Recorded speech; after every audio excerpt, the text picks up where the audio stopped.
المرسلين وعلى آله وصحبه أجمعين أما بعد سبحانك لا علم لنا إلا ما علمتنا إنك أنت العليم الحكيم رب اشرح لي صدري ويسر لي أمري واحلل عقدة من لساني يفقه قولي. Mudah-mudahan arwah almarhumah Ibu Zuliani binti Hanafi yang telah berpulang ke rahmatullah, Allah ampuni segala dosa-dosanya. Atas kebaikan yang telah dilakukannya Allah berikan pahala yang berlipat ganda. Allah tempatkan di tempat yang termulia di sisi Allah Subhanahu wa taala. Allah jadikan kuburnya raudhah min riyadil jannah. Dan dimudahkan selama berada di alamul barzakh hingga akhirnya dibangkitkan kelak di yaumil qiyamah mendapatkan syafaat dari Nabi besar Muhammad dan masuk surga yang penuh dengan ridha Allah. Kepada keluarga yang ditinggalkan mudah-mudahan tetap diberikan ketabahan dan kesabaran serta pahala yang berlipat ganda. Dan untuk kita semua yang hadir mudah-mudahan Allah berikan kekuatan kepada kita sekalian untuk tetap menjaga iman dan Islam kita yang hingga akhirnya kita berharap tentunya kelak Allah Subhanahu wa taala akan wafatkan kita dalam keadaan husnul khatimah. Telah bersabda Nabi besar Muhammad sallallahu alaihi wasallam bahwa لا يزني الزاني حين يزني فهو مؤمن ولا يسرق السارق حين يسرق فهو مؤمن ولا يشرب الشارب حين يشرب فهو مؤمن. Tidak dikatakan seseorang mempunyai iman yang mantap saat dia akan berzina, atau saat dia akan mencuri, atau saat dia akan meminum minuman keras. Tidak mantap imannya ketika seseorang ternyata sampai melakukan perbuatan seperti itu.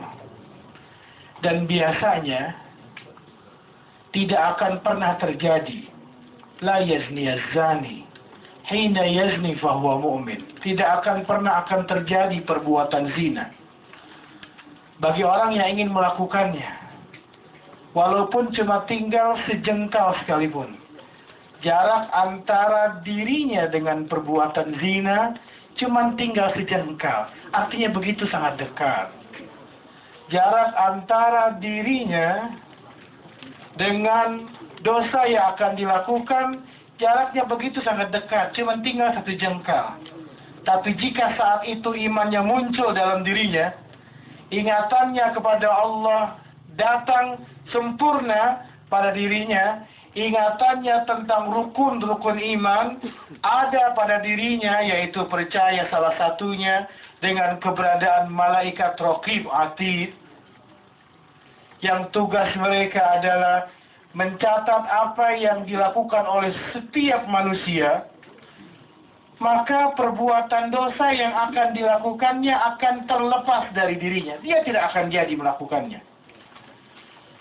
Oleh karenanya, Bapak, Ibu-ibu sekalian, jamaah takziah yang dirahmati Allah, perlu kembali kita memeriksa bagaimana keadaan iman kita hingga saat ini. Karena al-imanu yazidu wa yanqus. Iman itu terkadang bertambah dan terkadang menurun. Bahkan menurunnya iman seseorang dalam arti bukan berarti ia malah terjerumus kepada perbuatan maksiat. Itu adalah sesuatu yang lumrah dan biasa. Pernah salah seorang sahabat mengadu kepada Nabi besar Muhammad sallallahu alaihi wasallam, "Ya Rasulullah, bagaimana dengan keadaanku? Aku merasa diriku sudah menjadi seorang munafik." Kata Rasulullah, "Kenapa demikian?"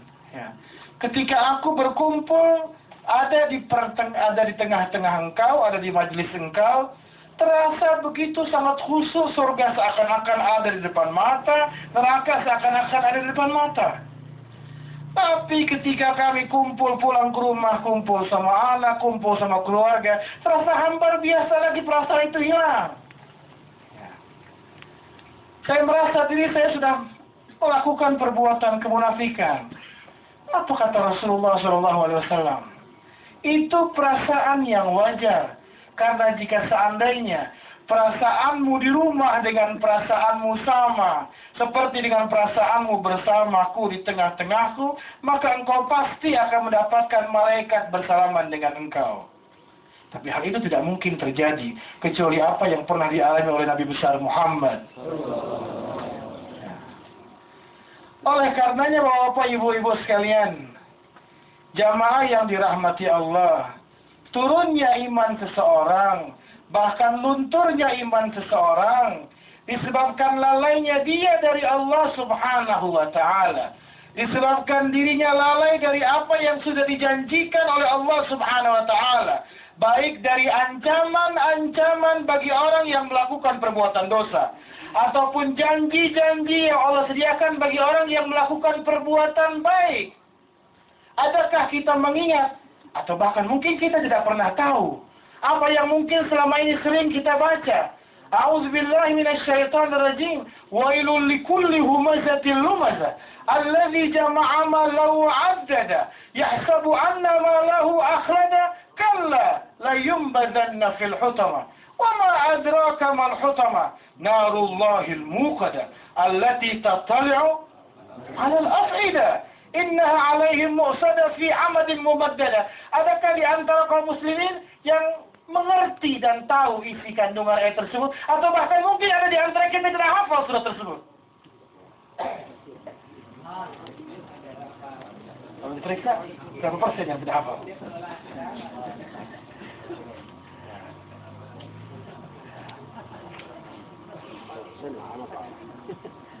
Wailul likulli humazatil lumazah. Celaka bagi orang yang suka mencela dan suka mengumpat. Beberapa ahli tafsir dan beberapa hadis menerangkan bahwa al-lumazah wa likulli humazatil lumazah, ya, al-humazah wal lumazah, itu juga bisa disebabkan karena dosanya seseorang melirik bukan pada tempatnya dan memberi isyarat bukan pada tempatnya.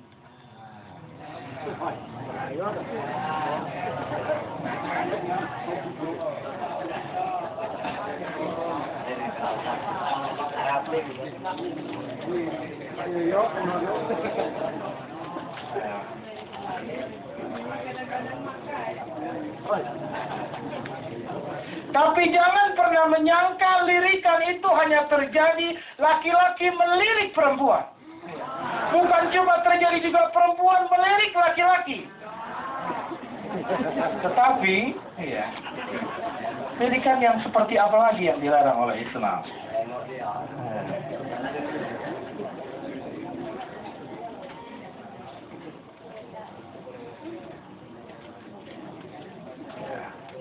Siapa sih orang yang ngomongin saya tadi? Bukan, saya kasih permisalan. Ya, siapa tadi orang yang ngomongin saya tadi? Dia tidak bilang itu dia orangnya, dia cuma melirik sama matanya.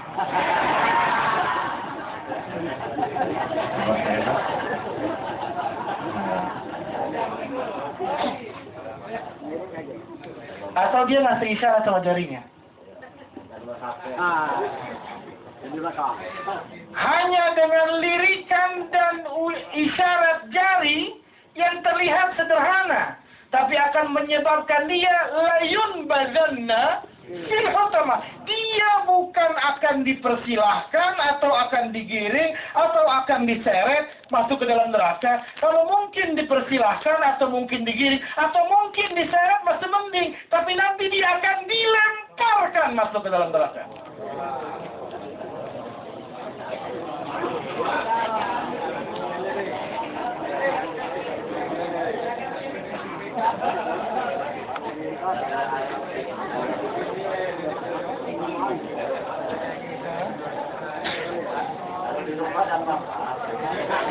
Kalau di rumah nggak, ngapain kalau di rumah dilirik orang bisa dipegang? Iya.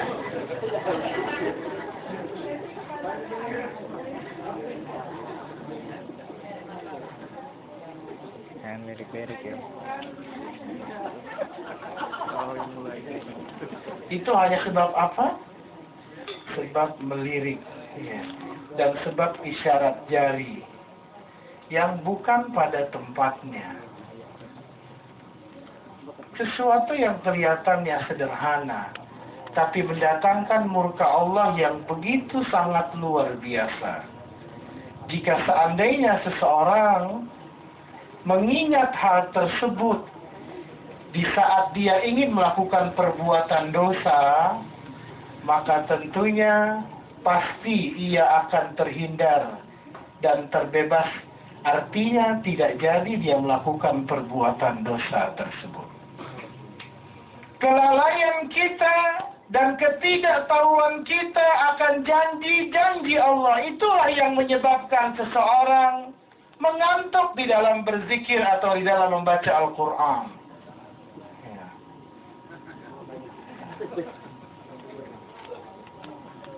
Tahukah Anda, Bapak Ibu sekalian, bahwa Nabi besar Muhammad, ya, Sallallahu Alaihi Wasallam mengatakan, kalimatani khafifatani alal lisani saqilatani fil mizani habibatani ila rahmani subhanallahi wa bihamdihi subhanallahil azim. Kalimatani, ada dua kalimat, khafifatani alal lisan, yang kelihatannya sepele diucapin sama lisan, yang siapapun bisa ngucapin. Tapi dua kalimat ini saqilatani fil mizan, akan dapat memberatkan timbangan amal seseorang nanti di akhirat. Bahkan dua kalimat yang sederhana ini habibatani ila rahman, sangat disukai oleh Allah Subhanahu wa ta'ala. Apa itu subhanallah wa bihamdihi subhanallahil azim? Kalau tadi sebab melirik dan isyarat jari seseorang bisa melarat tidak karuan, begitu juga kenapa Anda tidak melakukan sesuatu yang sederhana, kemudian memperbanyaknya, yang akan mendatangkan keuntungan dari Allah, seperti hanya dengan mengucapkan subhanallah wa bihamdihi subhanallah. Karena sebab kelalaian.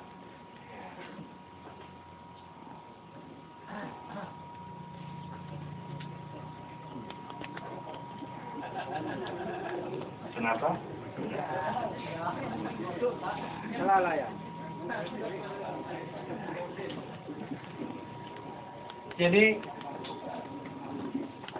Bapak Ibu-ibu sekalian, jamaah yang dirahmati Allah, karena dengan berusaha untuk mengingat janji-janji Allah, baik itu kebaikan yang akan mendatangkan pahala yang berlipat ganda, atau bahkan keburukan yang akan mendatangkan kesengsaraan, ya, itu baru cuma sekedar isyarat jari, atau bahkan seseorang yang melirik bukan pada tempatnya, apalagi dosa menceritakan keburukan orang lain, atau dosa dia sengaja meninggalkan sholat 5 waktu, ya, tentu dosanya akan begitu sangat besar. Dan sekali-kali Allah tidak mungkin melakukan perbuatan zalim kepada siapapun. Kita sudah lihat dan kita sudah baca ayatnya tadi, entah kita baca atau tidur, ayat yang berbunyi, fal yauma la tuzlamu nafsun syai'aw wa la tujzauna illa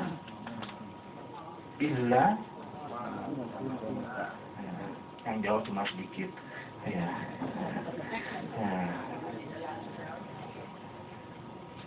Zalim itu adalah segala sesuatu yang diletakkan bukan pada tempatnya.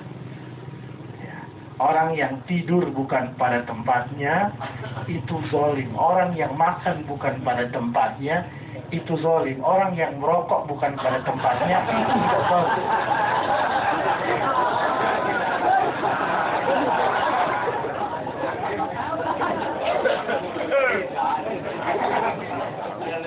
Saya tidak bilang orang yang merokok sekarang zalim.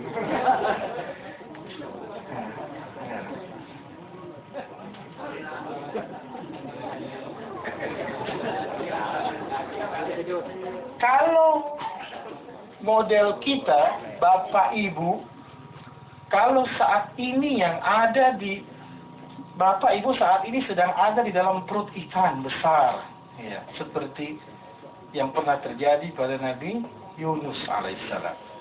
Mungkin kalimat yang akan kita ucapkan adalah, ya Allah, keluarkan saya dari perut ikan ini. Saya nggak kuat, saya nggak bisa nafas ini, saya tidak bisa hidup di sini. Iya. Tapi Nabi Yunus tidak bilang seperti itu. Nabi Yunus cuma bilang apa? La ilaha illa anta subhanaka inni kuntu minadh zalimin. Kalau dilihat artinya nggak nyambung sama apa yang sedang dialaminya.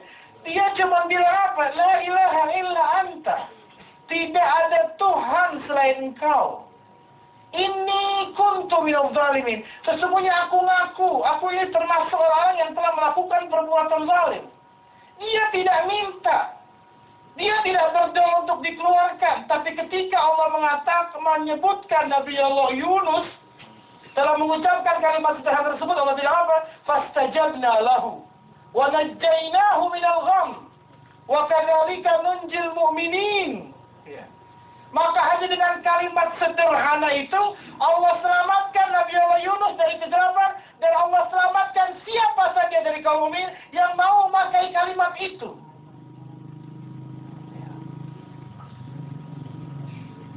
Saya kalau berdoa tidak panjang-panjang karena Nabi Muhammad melarang doa itu berbelit-belit.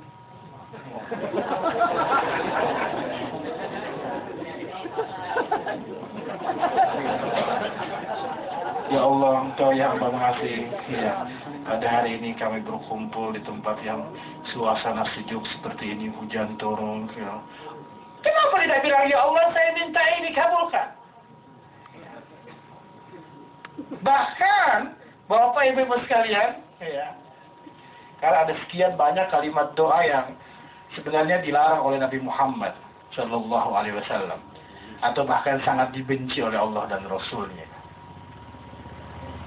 Bahkan ketika Nabi Allah Nuh alaihissalam, Bapak Ibu sekalian, ya, berdakwah kepada umatnya, salah satu yang diucapkan oleh Nabi Allah Nuh alaihissalam adalah faqultu astaghfiru rabbakum innahu kana ghaffara yursilis samaa alaikum midrara wa yumdidkum bi amwalin wa banina wa yaj'al lakum jannatin wa yaj'al lakum anhara.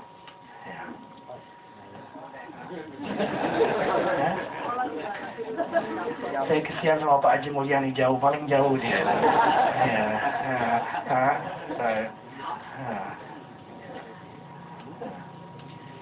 Bentar, dikit lagi. Ya, karena juga ya, khairul kalam ma qalla wa dalla. Ya, sebaik-baik pembicaraan adalah yang sederhana, ya, tapi juga bisa difahami. Ya. Bahwa Nabi Nuh menyampaikan pesan kepada umatnya, sekaligus pesan Allah kepada orang yang ingin mengamalkan Al-Quran. Beristighfarlah kepada Allah, minta ampunlah kepada Allah, karena dengan istighfar Allah akan mengampuni dosa-dosa kalian. Dengan istighfar Allah akan menurunkan hujan pada kalian. Dengan istighfar Allah akan memperbanyak harta pada diri kalian. Dengan istighfar Allah akan menyuburkan keturunan kepada kalian. Dan dengan istighfar Allah akan masukkan kalian ke dalam surga. Hanya dengan istighfar. Jika seseorang berdoa panjang lebar, dia tidak beristighfar, tetap dikatakan kurang. Tetapi jika dia beristighfar tanpa berdoa panjang-panjang, dia sudah menyebutkan doa yang paling agung di sisi Allah, yaitu istighfar.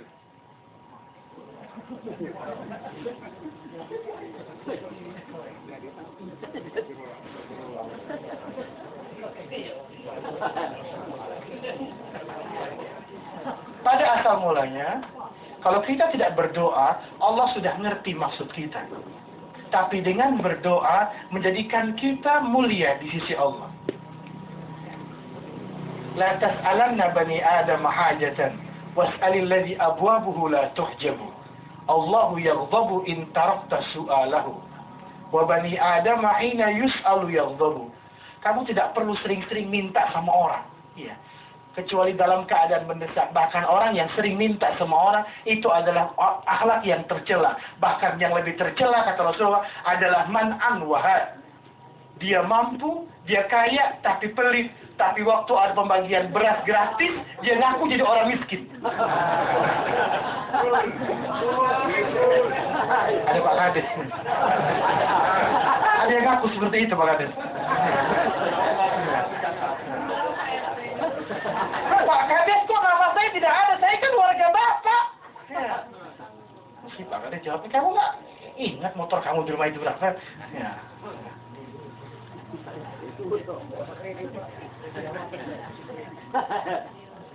Itulah manusia yang banyak melakukan kezaliman. Sedangkan Allah sendiri tidak pernah melakukan kezaliman. Rencana keburukan, rencana tekad keburukan yang gagal dilakukan, itu nilainya di sisi Allah satu kebaikan yang sempurna. Seseorang sudah ngasah pisau mau bunuh orang. Iya. Mau bunuh orang, ya, dia sudah masak pisau, sudah tahu. Lantas waktu keluar rumah, kepleset, jatuh masuk rumah sakit. Nggak jadi akhirnya. Itu nilainya di sisi Allah, lain kalau sudah berhadapan. Al-Qatil wal Maqtul finnar. Dia belum berhadapan, dia baru mau keluar rumah, sasarannya sudah ada dalam benaknya. Akhirnya gagal karena sesuatu hal. Gagalnya dia melakukan keburukan di sisi Allah, satu nilai kebaikan yang sempurna. Satu nilai kebaikan yang sempurna. Kalau dia jadi melakukan dosanya hanya satu, tanpa ada kata-kata sempurna. Tapi kebaikan yang jadi dikerjakan, rencana kebaikan yang jadi dikerjakan, faman hamma bihasanatin fa'amilaha. Siapa yang melakukan rencana kebaikan dan akhirnya jadi, rencana itu dikerjakan, maka balasannya paling sedikit 10 kali lipat. Itu pun kecil kemungkinan kalau 10 kali lipat. Bisa sampai 700 dan berlipat-lipat ganda yang tahu hanya Allah. Dan itu bukan cuma terjadi di bulan Ramadan saja. Bahkan hadis-hadis tentang keutamaan Ramadan banyak punya hadis palsu. Ya.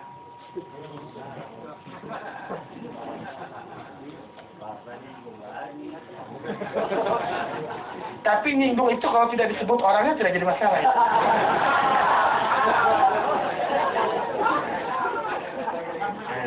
Bagus kalau itulah gunanya menyampaikan nasihat. Ya. Akhirnya, ya, sudah setengah jam. Ya, ya. Rasa cukup. Ya.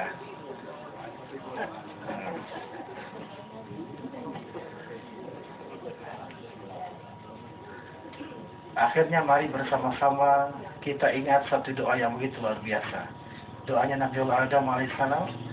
Rabbana zalamna anfusana wa illam taghfir lana wa tarhamna lanakunanna minal khasirin. Rabbana zalamna anfusana. Ya Allah, kami ngaku telah menzalimi diri kami sendiri. Akui sama Allah dan tidak perlu cerita sama orang. Karena salah satu dosa besar adalah menceritakan keburukan yang sudah kita lakukan pada orang lain. Selama keburukan itu masih dirahasiakan oleh Allah, orang tidak ada yang tahu, bersyukur. Jangan diangkat. Dulu Bapak itu lebih nakal dari kamu, nak.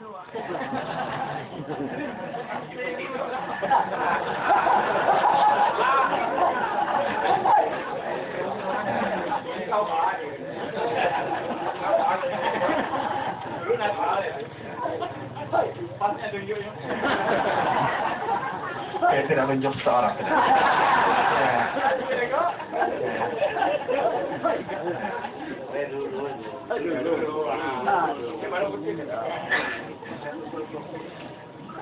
Kullu ummati mu'afa illal mujahirin, kata Rasulullah. Setiap dosa umatku akan mudah diampuni oleh Allah kecuali al-mujahir. Orang yang suka terang-terangan cerita berbuat dosa masa lalunya sama orang lain. Ya. Itu bentuk kasih sayang Allah. Cuma kita yang sering menzalimi diri kita sendiri. Rabbana zalamna anfusana. Ya Allah, kami telah menzalimi diri kami. Wa illam taghfir lana, dan jika Engkau tidak mengampuni kami, wa tarhamna, dan juga Engkau tidak menyayangi kami, lanakunanna minal khasirin, pasti kami akan jadi orang yang merugi. Bertakwalah kepada Allah dan jauhi segala bentuk kezaliman, yaitu meletakkan sesuatu yang bukan pada tempatnya, sehingga Allah akan wafatkan kita dalam keadaan husnul khatimah. Mudah-mudahan bermanfaat yang sederhana ini. Hadanallahu wa iyyakum ajmain. Assalamualaikum warahmatullahi wabarakatuh.